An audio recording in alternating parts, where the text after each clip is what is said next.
Hello friends, students, teachers and physics lovers.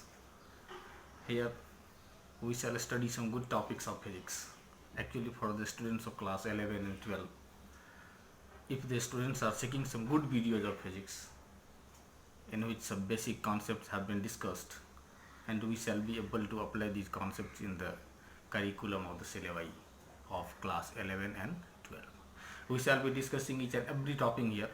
This will be the platform where some videos will be uploaded, and if you people are seeking some help, some discussions, some videos to have you for the purpose of making concepts and learning physics, you can refer this video. This is the very first and introduction kind of things. Here I will introduce you how we shall be working here. So we shall start with each and every topic, starting from the units and dimensions, then scalars and vectors, and actually the very first topic rested motion, and then onwards mechanics, all the topics of mechanics, all the topics of heat and thermodynamics, then waves. After that we shall start electrostatics and current. We shall learn basic concepts of electrostatics and currents. Then after electromagnetism, light, and of course some modern physics. So this is the very first topic. Here I assume that you have some idea of units and dimension, the 7 basic fundamental units. How do we write dimension? How do we define dimensions? After that, a scalar and vector. So this is introduction only. Here I am not going to derive anything. Here I am not going to deep dive into the matter, but definitely we are going to start from here. So we shall discuss something. So for the sake of having good understanding of this video, what we shall discuss here, you need to learn some mathematics. In class 10, actually till class 10, you have learned equations, some geometry, some trigonometrical concepts, but we need to learn more mathematics. You need to learn some basic concept of calculus,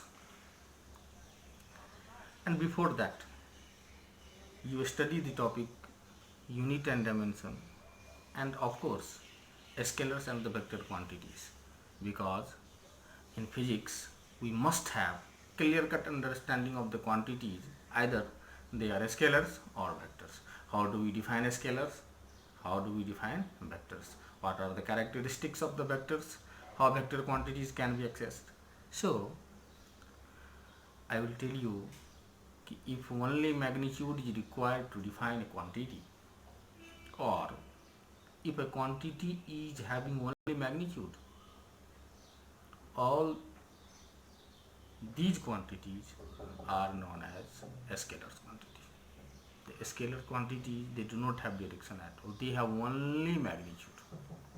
For example, we talk about mass, distance, speed, work, power. So many examples are there. But when we talk about vectors, they are not simple. They are not only different from scalars, but they have some good characteristics to be discussed there. A vector quantities has magnitude as well as the direction. If a quantity is vector, it means it has magnitude and the direction. But if somebody say a quantity has magnitude and direction, can we call it a vector? No, we have to check there. Why? Because the vector quantities do not obey simple algebraic rules of the mathematics. They do not obey simple algebraic rules. They always obey some specific rules. There are some specific rules for the vector quantities, for their addition, subtraction and multiplication.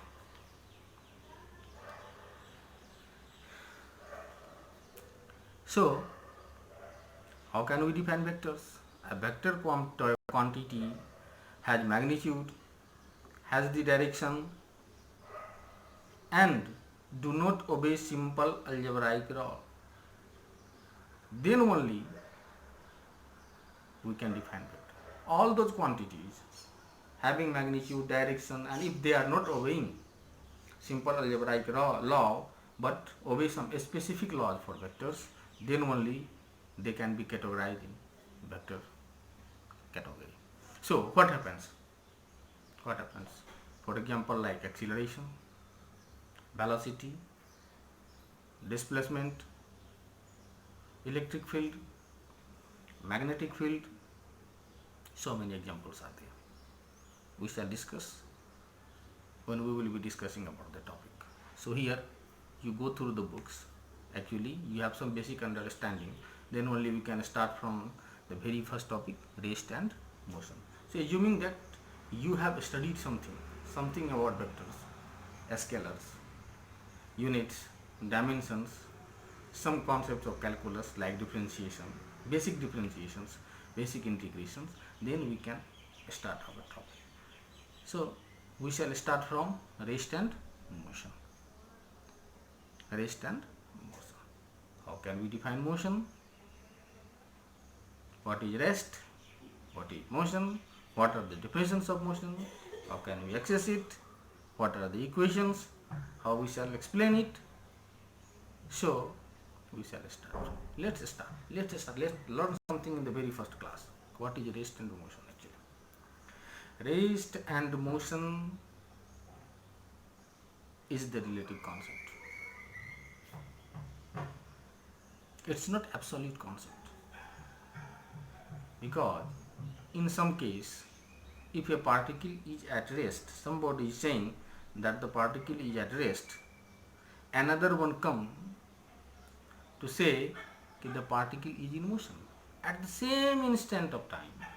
At the same instant of time, one person is claiming that the particle is at rest, another one is claiming to be in motion. So how is it possible?